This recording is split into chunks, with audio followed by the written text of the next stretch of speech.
from Nashville, Tennessee, it's time for another episode of Tips, Tactics, and Tools for a Safer Tomorrow, where all things related to your safety and security are discussed, detailed, and delivered to you. You may leave with a tip that saves you money or a tactic that saves your life. So here are your hosts, owner and founder of Defend Systems, Brink Fiddler, and owner and operator of Herring Technology, Tom Herring. Hey guys and gals, welcome to this edition of Tips, Tactics, and Tools for a Safer Tomorrow. Brink and Tom with you as always. Today we've brought back Adam McIntyre, our now VP of Operations, former Director of Training. And along with him, we have Michael Bearden, our newest addition to the team, also retired 5th Group guy out of the Army. And we're going to do part 3 on church safety team selection and training. And so if you guys listened to the last episode about that, we kind of left off with, if there's some sort of engagement, what now, right? As far as some people are still looking for the shooter. What is everybody else doing? What are we doing when law enforcement gets here? So there's a lot to unpack when it comes to that. It's not just as simple as, our safety team is all going to have sashes on and law enforcement will know exactly where we are. And when that's just not the reality of the event, especially if it's a more coordinated attack like we were talking about before we hit the record button. So, Adam, I'm going to just pitch it to you from there. I mean, so we have a church safety team. We've had shots fired, say, whatever, in the adult Sunday school wing. The safety team's going down there to deal with it. What are we unpacking overall, that whole scenario? Yeah, so whoever's maneuvering to that threat, a lot of times in these, especially with law enforcement, we see it in other entities. On their way there, they try to sit on the radio. And I'm here to tell you, do not sit on the radio while you're maneuvering or closing in. Explain that, please. What do you mean by that word, sit on the radio? So they're not literally sitting on the radio. Yeah, they're not sitting on top of the radio. Basically, they're keying up on the radio, trying to communicate whatever it is they might see or their position. And while all that is important, if you're that lead element and you are the closest one to that threat, that's not what you need to be doing at that time. Your head and eyes need to be on a swivel and be ready to be engaged with that threat. So your eyes can't be looking down to where you're pushing that radio or feeling for something else. You need to be mentally engaged in the direction you're going. You can't, again, it's important to relay your location, but it is not your part at that time.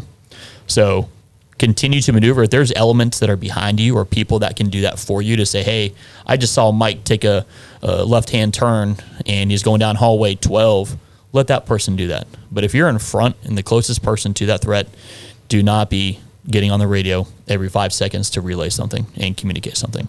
Well, in a perfect world, somebody else should be talking to you. I mean, if we've set the team up right, and, Tom is one of the biggest proponents of this, having a security operations center and having people on cameras if your facility is designed that way, to be talking to you. And these are not necessarily armed people. These are people that are just really well trained and really good at evaluating the camera system and being able to talk to the team to go after them. So you shouldn't have much to say, to be honest with you.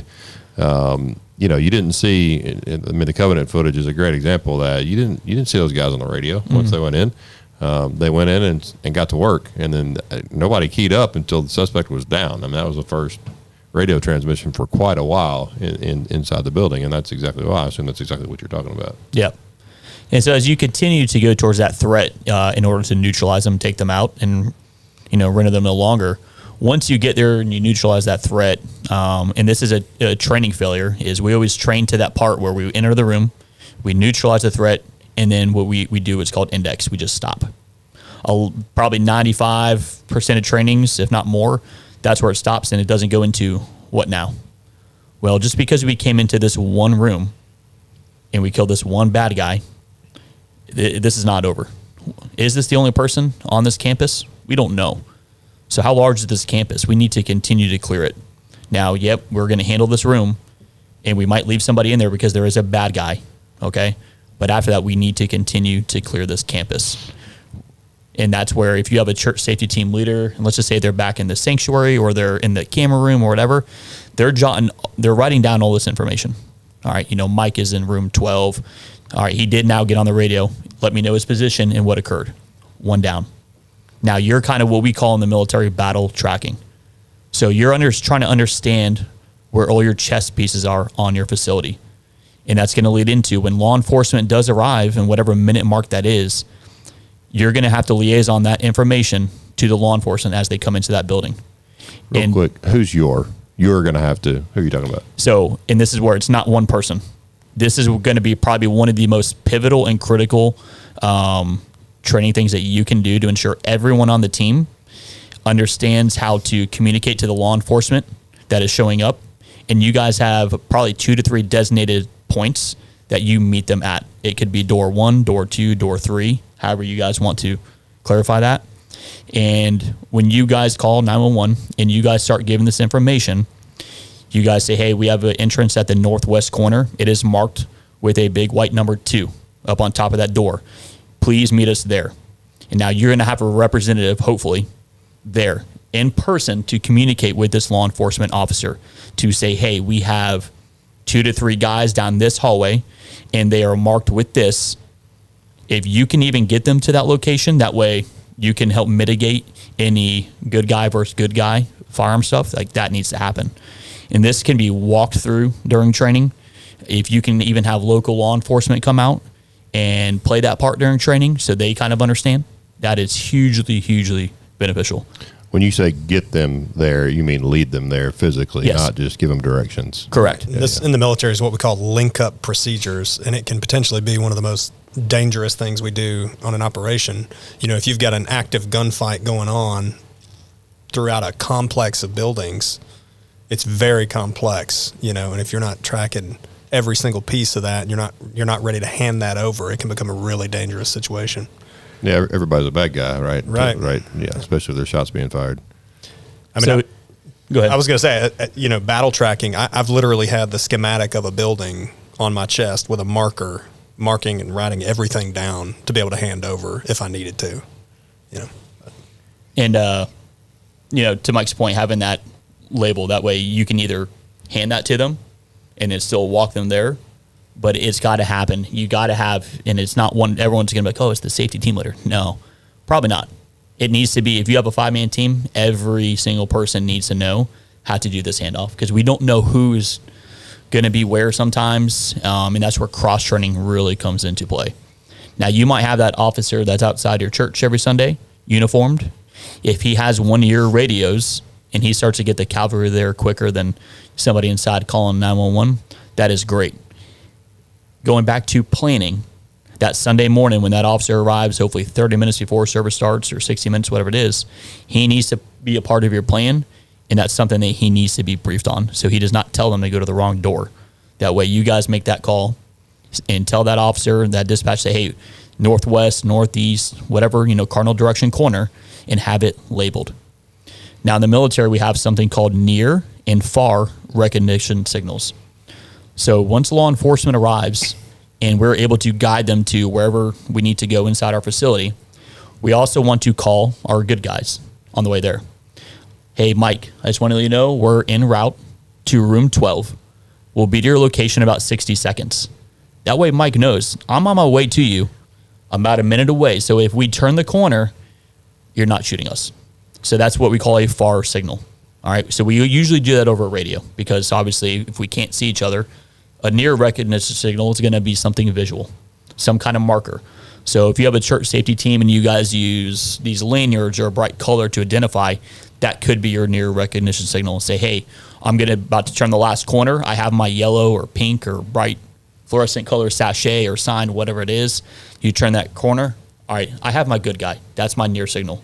Now we can link up and there's no bad juju going on where we didn't have that radio call 60 seconds out. We didn't have that signal to say, hey, I have my sachet or my identification marker on. So I just turned the corner and really bad situation, you know, could occur of, you know, good guy shooting good guy. So, but training on this piece is, man, it is, you don't know what you don't know. So it can be very difficult to train on. But if you bring somebody in, even military background or anything, it is quite simple. And it's just having this plan set in place. And this is in the top 3 of your standard operating procedures that you have to enforce. You can't bend these rules. You bend these rules, you bend that procedure, something really bad will happen.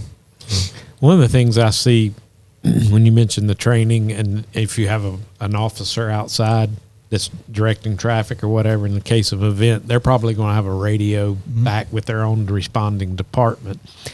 But to bring them into the training to where you're on the same protocol, because like you said, you're going to have someone inside calling 911 saying, go to this door. He's giving a different signal on his radio of a different door. Yeah. That's training right there with that coordination on the front end, because that has created, it's not could, it has happened to where now the responding officers are getting mixed signals, one from 911 dispatch, one from a responding officer on route. Yeah, and let me hit on what you said, Adam. That's why that's so important for the officers to be part of the briefing. And I'm going to say this to our audience, anybody that needs to hear this.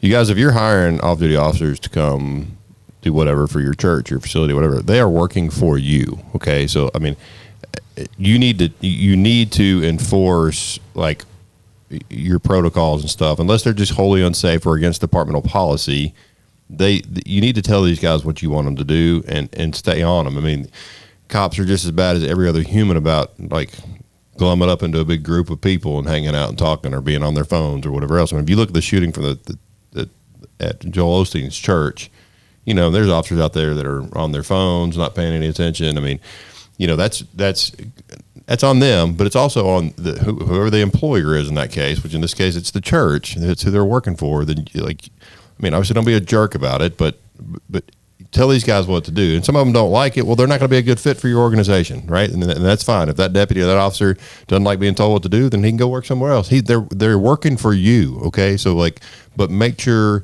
and include them in the brief and get their input. If they say, I would have everybody come to entrance 11 and here's why, because they know something about the ambulance or whatever, then include them on that, but get everybody on the same page ahead of time, especially if you're not getting the same officers every weekend, which a lot of times you're not. You're getting different officers depending on, what department you're hiring. And that's why it's so critical to get them as part of the briefing, regardless of how long they've been a cop or SWAT operator or Army ninja like these guys, whatever. I mean, so we're all on the same team here. We all need to be on the same page. Yeah, and kind of rewind a little bit, that link up procedure. Even before it happens, I kind of mentioned that just because you neutralize that one threat, that this is not over. And again, that goes back to a really bad training scar. We always train to that, to neutralize the paper target, and we stop. So let's at least minimally talk about what next. There are more rooms, and maybe, during this church situation, you were in the sanctuary and you responded and you ran 50 feet down a hallway and took a left, ran 50 feet down a hallway and went in there and cleared a room, neutralized the threat, but you have 10 other hallways and 50 other rooms that you got to deal with. Now, not to mention the rooms you already passed and get into your stimulus. You didn't clear those, so technically everything is really unclear. So while hopefully people are locking down the sanctuary, ensuring those people are safe, if they have the opportunity to evade to a safe location, then do so. But if you can leave some armed personnel in the sanctuary, lock those doors, ensure that they're good, all that, that's great. But that whole facility and whole campus is now unsecure. And we can't wait for law enforcement because you might be a rural church that's 30 minutes away. So during that 30 minutes, bad guys could be getting more ammo or gaining a position on you. So you need to continue to dominate your space. And this is why when we do church safety team training, it's, one thing that we tell people is, we're not going to bring you to the gun range. We can, but that's not where we're going to go train. We're not bringing you to our shoot house where we can do room clearing. We're going to bring our equipment to your church because that's where you're going to get into a fight. So we want you to know your church and all the obstacles inside as much as possible. So continue to clear that church as much as possible at your speed. Everyone's speed is different when they're doing this room clearing. So if you move like a snail, that is fine. As long as you're doing it efficiently and safely, that is fine. But even when you're doing that, going back to the radio, you have to find your points where, it's safe enough to get on the radio to report your location and what you've done. But it's not, if you're maneuvering down a hallway, not a great time to be on your radio. Yeah. All right. Well, if you get in a room safely, by all means. Playing devil's advocate a little bit, you've got, we're talking about the handoff between the responding officers and the church security team. So until they arrive, the church security team is neutralizing a target, trying to, and then continuing to clear. But once law enforcement arrives, where and when do there needs to be training on when they step down and how they do that and turn that over at that point. For sure. And I think that's going to come a lot down to, let's just say we have a counter assault team, and that counter assault team is us four right here. And depending on our level of training and how we feel, if we're down that hallway and law enforcement shows up, and this is on law enforcement too, it's really a personality thing at that point. If I showed up and you guys know exactly where we need to go in this church and I've never been there, I'm bringing y'all with me if I'm law enforcement, because you guys know nooks, crannies, closets, areas I'm not going to, think about, locked doors. You guys might have access control and I don't. I might be trying to bust open this door and breach it with nothing that I have, but you guys have the key. So I'm going to rely on you guys a lot. And that's just really, even on the safety team lead or leadership elements, it's still your church. It's still your building. You know the lay of the land, and we're going to get the law enforcement officers there, but we're not getting SWAT operators. Those dudes are still at home or the gym, wherever they're at right now. So you're not getting necessarily, you might have a guy that is very proficient in room clearing, but you might not have the SWAT operator that this is his, I'll say 9 to 5. So you're still going to have to come together really hastily and make a plan in about 15 seconds. And then what we call Charlie Mike or continue mission. Like you can't sit in a room and deliberate about this for 20 minutes because there's still people out there that you need to save and continue on. So, and in the best case scenario, I think it becomes a joint operation. You've just maybe tripled your numbers against the threat, right? Why not operate together? It's not necessarily always going to be a handover, right? Where you just stop. Well, and you made a good point. The only way that's going to be predetermined is training. Mm-hmm. You guys go in and they're training a church, but then you're reaching out to the responding officers to see how they want it as well, because it's going to vary, between precincts and jurisdictions of how they are. You're going to have some that come in and they don't want any civilian help there in that category, and that all needs to be predetermined rather than the day of an incident. Mm-hmm. And that might be different for every officer, to be honest with you. I'll say this, y'all, law enforcement is not trained to integrate with civilians. And they're just not. They're designed to get there and take command and take over. I don't necessarily agree with that. I think it totally depends on the level of the safety team I'm dealing with, which goes back to being in contact with your local law enforcement and make sure they know what level you guys are at prior to. Now, granted, if it's us somewhere and something happens and Barney Fife shows up and starts telling us, I got this, we're going to just probably ignore him or say, come on, buddy, we got you. But, in reality, the biggest thing I'll tell a church safety team is no matter what the handoff looks like, and even if it's the law enforcement just, demands to take over, it is their jurisdiction, it is their job, right? And so I sit there and argue with them, just don't give up any ground. Like if you're 5 rooms down a hallway and you cleared those 5 rooms and they get to that T intersection and they're calling you to come back, we got this. No. Get them to come to you. Don't give up any ground at all. Whatever you got to do to hold that. They in the moment may not be thinking about that. The officers, right? They're just trying to wrap their head around what they're seeing. Be clear-headed about it and let them know, hey, I've cleared these 5 rooms, so we'll hold here, but you come to me, right? And then we'll pass it off, whatever that looks like. So to the civilian or safety team populace, I would just say don't give up any space that you've dominated, so to speak. I think y'all would agree with that. No, absolutely. Yep. Because once you take that space, if you were to retract after those 5 rooms, all those are now unclear. You can do a lot of work inside a church, a house, any kind of complex, and you clear it all. You can go up 3 flights of stairs and you come back down those 3 flights of stairs. All those floors are now unsecure unless we left guys there. And if we didn't, you got to re-clear all of that. It becomes a very mundane task, and it's not necessarily easy to do at times. You'll get winded very quick. Stress levels are high. You don't know what's coming around the next corner, and it's exhausting. Just going up a couple flights in the building and just dealing with all this stuff. So, brings point. If you got the ground, hold it. Communicate in a manner to move to me. I got the ground. Come here. Work as a team. And for all church, safety team leaders or church safety team members are listening. If somebody, doesn't matter if it's law enforcement or another safety team member sees something you don't, be humble. Be willing to listen to outside input when they arrive.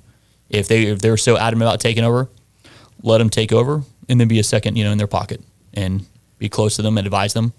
Like I said, your building better than they will. So, Hit secondary searches real quick because I've seen that go.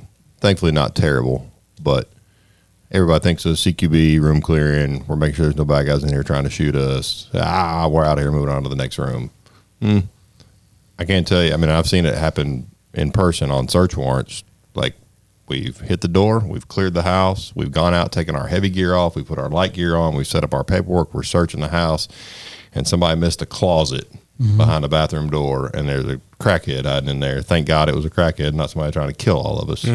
So I would say, I mean, I know we cover it, and when we're working with that, but you guys that are on safety teams that maybe don't bring in outside help to train or whatever else, just don't forget your secondary searches. Don't spend an exorbitant amount of time, but anywhere a human could hide, you need to hit that before you call that thing clear. It's not clear if a human could still hide in there and you haven't looked in it. I've seen people hide in cabinets, like in a kitchen, like literally a human fit in there. Matter of fact, there's a I think it's a church staff member at Covenant that hid in a cabinet, and the shooter entered that room in the church office and didn't find them, thank God. But she was hiding in some sort of cabinet, like literally. So, I mean, just don't forget that. People get so wrapped around the axle about looking for the bad guy with the gun. Nobody here. We're moving on and not doing secondary searches. I think from the body cam footage from Rex and Jeff and them at Covenant, they do a pretty good job making sure checking secondary rooms and stuff like that, closets and bathrooms and classrooms and all that. But just don't forget your secondaries because you're getting so wrapped around the axle. Now, if you have stimulus, whole different story, right? I mean, obviously press towards the stimulus, but you can still clear a room pretty fast even with secondary searches.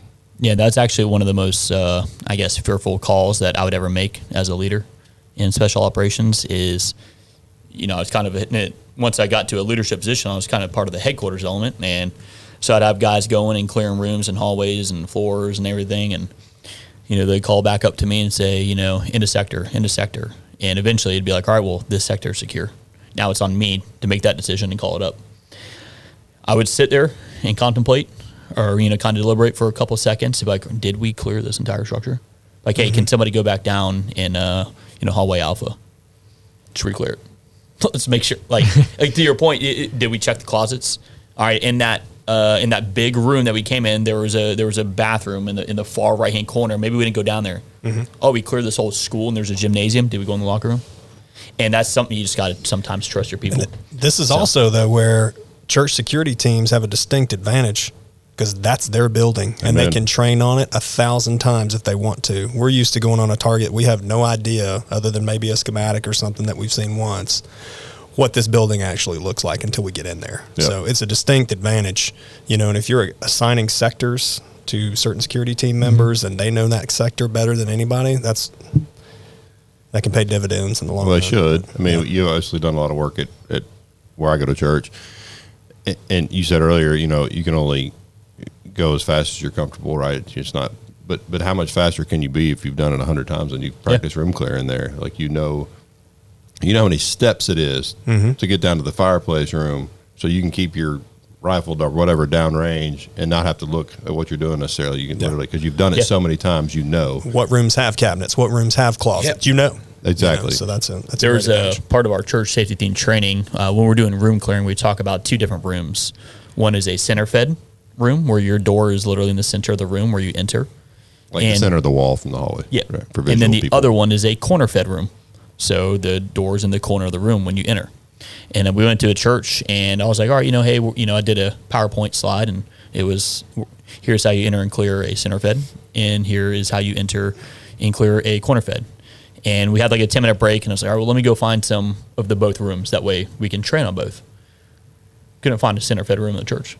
I said, we are going to get really good at clearing corner fed rooms. But that's all they needed.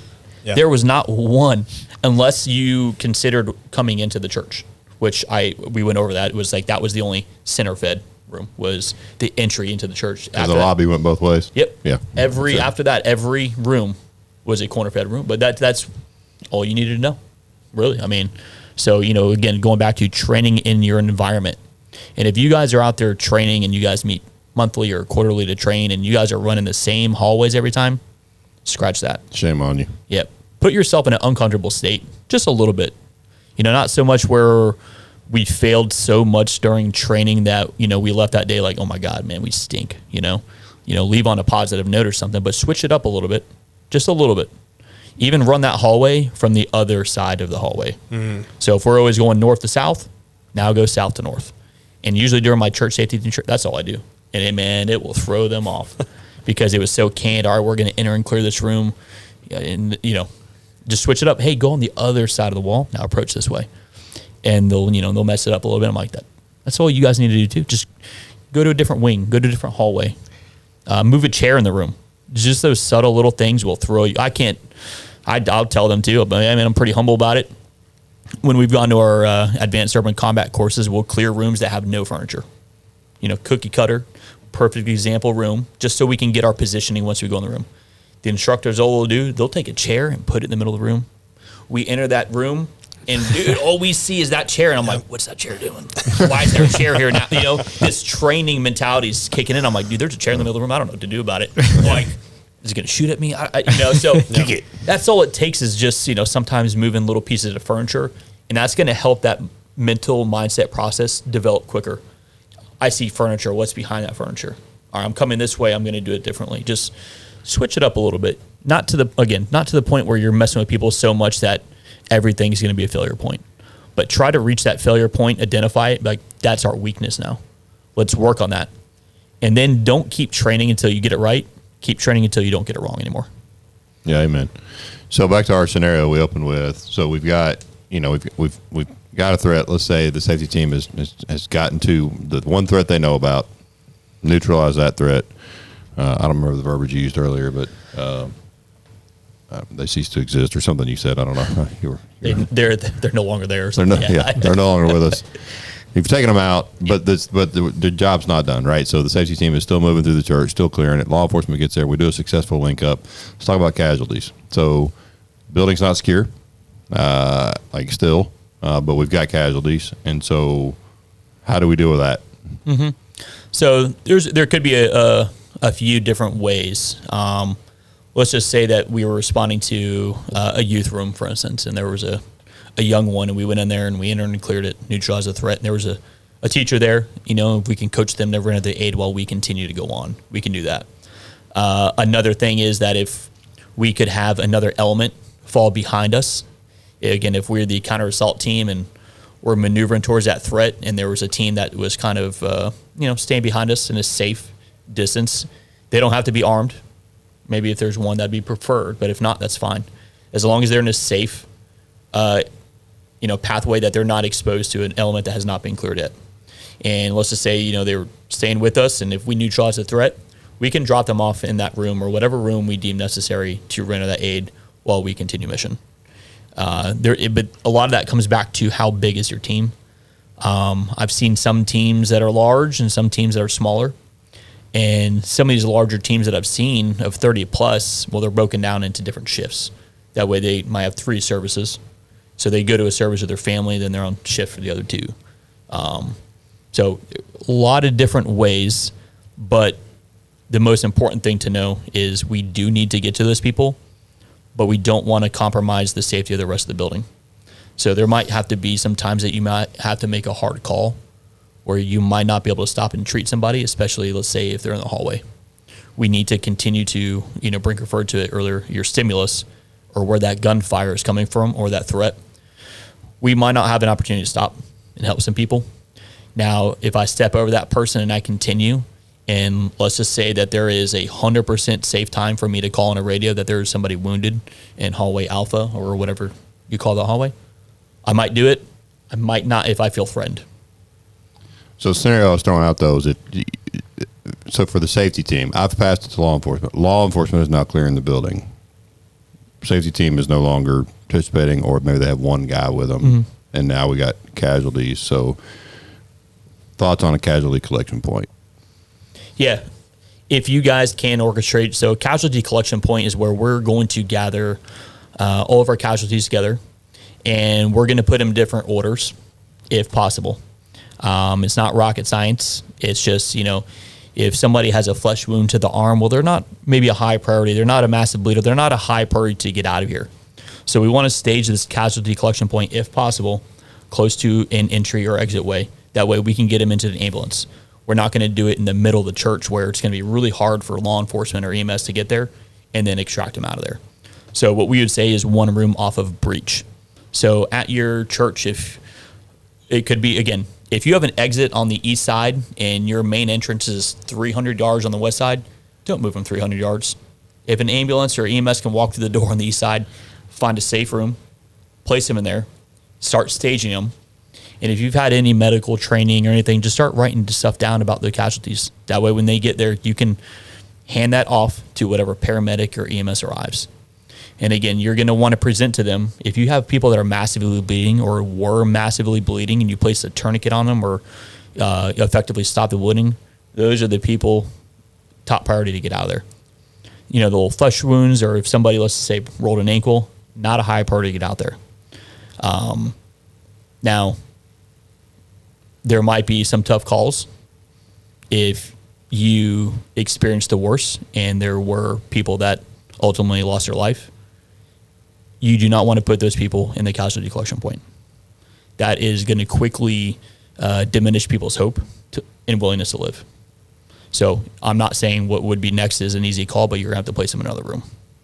If you move them at all. Yeah. Mm-hmm. Yeah. Because they're clearly dead. Then those people are fighting for their lives in that casualty collection point potentially. And what we don't want to do is, they see their buddy over there and they lost their life, and that's going to, a mental process of willingness to live is going to degrade. So we want that. It's not a casualty collection point is not a cheerful place at all. But we also don't want to bring it down anymore. It's already bad enough as it is. So it's a tough call. It can be, it might seem bad, but I'll tell you right now, you're doing the right thing if you have to put those people in a different room. I don't know what y'all use in the military. Law enforcement going to use code 1, 2, 3, and 4 for injuries, right? Code 1's a boo-boo. Code 2 is a broken ankle, but you're going to be fine. Code 3 is life-threatening. Code 4 is you're dead, right? So very quickly, code 4, we're not loading them up in an ambulance. We're not. I saw a video recently, and I'm not busting on anybody, but it was from an active shooter event. The victim was shot in the head, right? It was a headshot. They're clearly dead, and there's somebody doing CPR on them. And it's like you're just pushing the blood out of their body. And again, I know they wanted to. I get it, but yeah. But like, if you've got the skills to work on people, that's not the person to work on, right? Like, fine. It's a hard call to make, and in the moment, especially when everybody's looking at you, but trust your instincts and trust your training if you have it. So, your code 3s need to be first loaded up, right? Then your code 2s, and then code 1s will probably just treat on site, to be honest with you. Probably even to go to the hospital if it's done correctly. So incorporating that in your training too, make sure everybody's on the same page with verbiage and language and all that. Same with sides of the building. We like cardinal directions because it's just easy and everybody gets it. I think y'all use colors for sides of the buildings. We can, yeah. Yeah. Mm-hmm. So in law enforcement, we did numbers though. Side 1, 2, 3, or 4. We all speak the same language. Well, we got 4 different jurisdictions showing up though, and you tell me come inside 4. That doesn't mean the same to all 4 jurisdictions. But say if you come in the south end, guess what? It means the same thing to all 4 jurisdictions. Yeah. So, don't complicate it. We hate code systems for schools and stuff, and they're like code orange. We got a code yellow, and nobody remembers what any of that crap means. You're not going to remember that in the moment. Who talks like that anyway? Yeah. Call what you're seeing. And just use plain language, and that's why. The National Incident Management System uses plain language because you have no idea who's going to show up, and what they know and what the codes they know, all that needs to go out the door and out the window, and just use plain language. No matter what jurisdiction you're in, who you're linking up with, whatever. The bad guy with the gun is down that hallway, second door on the left. It's not like the suspect with the whatever. It's use plain language. And jump in on that with churches, especially. Their terminology within the church of everybody that attends there, they're very, the old youth wing. Oh, yeah. Yeah. Okay. When you're training on your church security teams, it's not the old youth wing. It has a name, and it has to be something that's identifiable by other people. And or put a sign on it that says old youth wing. If that's what you're going to call it, make sure your sign matches what you call it. Exactly. And we see that all the time of just mixed terminology, even within the church, much less anybody outside responding. But at the church, you all know what you're talking about. Where you go to church, if you say old youth wing and I say, new fellowship hall, and it's the same thing, well, we all know what we're talking about, but nobody else have a clue what you're talking about. So, and it all goes to the training. And through what you guys are saying and what everybody, church security teams have to train, and it needs to be from a professional service coming in and coordinating it, because I've seen and worked with enough of them. You go in, there's disgruntled within the security team itself. Oh, So for it's, sure. oh, he thinks he knows what he's talking about. Well, I think I know what I'm. Okay, get somebody in, get on the same page. I mean, and Or get rid of that guy. yeah, to be honest with find you. a new one that's a little more humble and ready to work as a team. We talked about not- that in episode 1 or 2. Yeah, not an 100%. individual. Well, and I want to go back to one which we discussed, which was huge, and I hadn't thought about it. You know, we were talking about radio use, hot micing, and everything else, and how important that is in training on that. And they don't train in them in a real world scenario as far as the church goes and understand. And since we had that last episode, we had the incident with the airline hitting the fire truck at LaGuardia. Mm-hmm. And I don't know whether the investigation's washed out right now.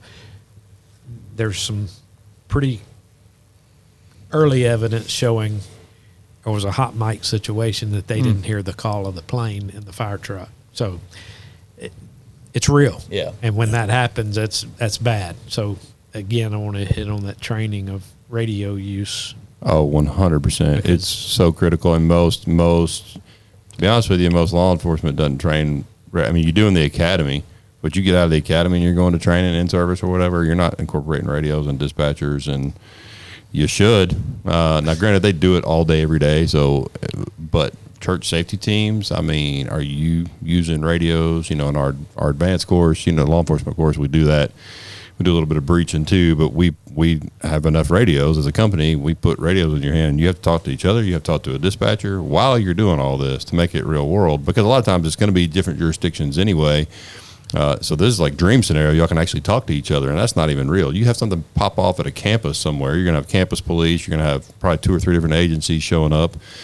So we think it's a little easier, like if you can at least talk to each other, but it's a whole different piece of the pie that they're not training on, but they need to be. And a lot of it can be mitigated just with great comms. And to Adam's point in the previous episode, you don't have to have like a gun toter to be on your safety team with a radio. I mean, they can be your parking lot, you know, staff. They can be your people in the camera room, all those sorts of things. If we're well trained on comms, man, what a huge advantage that is. And as Tom knows, and I said many times, so many cop-minded, and I guess these kind of minded guys too, had a hard time initially with the thought of somebody staying in a SOC and calling information out to the team versus them leaving the SOC to go get in the fight. Not your job. So the best gunfighter you have, his job is not to be in the SOC. Correct. You're going to get, you know, Grandpa Dave, who's 68, retired, wants to serve, doesn't care about carrying a gun, but wants to be part of the team, wants to do something meaningful. You're going to have that dude and coach him so well on that camera system and so well on that radio, right? And so a lot of school safety guys are still trying to wrap their head around this because they get out of law enforcement, they go work at private school security, and they think, no, I got to press the fight. Okay, you do. Well, who's in the room? We can't just abandon the cameras because huge campus, 14 buildings, whatever, 76 acres, blah, blah, blah. They're not going to be where you were last time, like you heard a gunshot. So comms is a huge one. I know you hit on it in our training, but I just want to just reiterate how important that is. It's a very easily trained topic that you can train. It's so easy. You don't need it's low cost. You have your radios already. You don't even have to. Yeah. Man, if you spent 10 minutes every training cycle, you know, if you met up once a month and you incorporated communication, or how are we going to communicate? And you can do simple, trainings or tests to be like, hey, I'm going to dress somebody up. I'm going to stick them on that side of the room, hand brink a radio, and be like, all I want you to do is talk to me over the radio on what they look like. Describe it to me. Now, if you get somebody on there and it takes you 60 seconds to say black hat, black shirt, tan pants, you need to get that down a little bit. But then you work on it, You just get it down to being very descriptive, the information that needs to get put out. But you'll have situations where, there's a conflict or people in contact with an enemy 500 yards from you, and you're on this side talking about, I saw a car drive by 100 yards away. Well, that car is probably not very important right now, but these people, give them the air. Yeah, give them the air. So if you know something is going down and it's not in your sector or area of operation, if you don't need to say anything, don't say it.